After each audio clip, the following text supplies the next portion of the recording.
Hello बच्चों, हम NEET 2022 का एक और क्वेश्चन आज डिस्कस करते हैं। देखिए क्या है। कहता है दो ऑब्जेक्ट हैं जिनका एक का जो मास है वो 10 kg है, दूसरे का जो मास है वो 20 kg है। इन्हें कनेक्ट किया गया है to the two end of a rigid rod of length 10 metre, ठीक है, विद ए नेग्लिजिबल मास। ठीक, the distance of the centre of mass of the system from the 10 kg mass. ठीक है, यानी जो 10 kg वाला मास है ना, उससे जो हमारा सेंटर ऑफ मास का डिस्टेंस है वो क्या होगा वो देखना है हमें। ठीक है, देखिए सिचुएशन क्या पहले वो समझते हैं। तो कुछ ऐसी सिचुएशन है, एक मास यहाँ है और एक जो मास है वो यहाँ है। ये वाला जो मास है इसे मान लिया हमने m1 है और ये वाला जो मास है वो क्या मान लिया m2 है।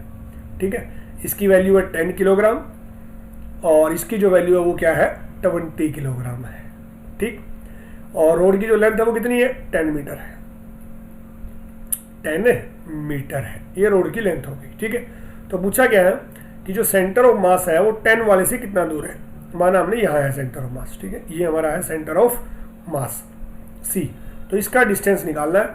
हमने मान लिया ये जो डिस्टेंस है वो क्या है x1 है। ठीक है, अब इसका हमारे पास डायरेक्ट फॉर्मूला है, उससे हम इसको फाइंड आउट कर देंगे। देखिए तो सोल्व करते हैं। तो ये जो x1 है ये क्या होगा, जिस मास से निकालना है ना उससे जो दूसरा मास है that is m2 divide by m1 plus m2 और गुणा में जो डिस्टेंस है यानी कि 10।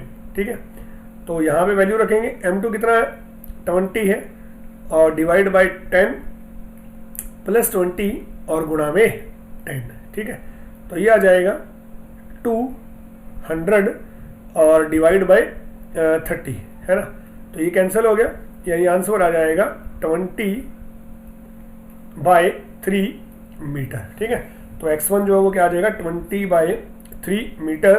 तो हमारा जो राइट आंसर है वो हो जाएगा ऑप्शन नंबर ए। ठीक है, option number A will be the correct answer. Thank you.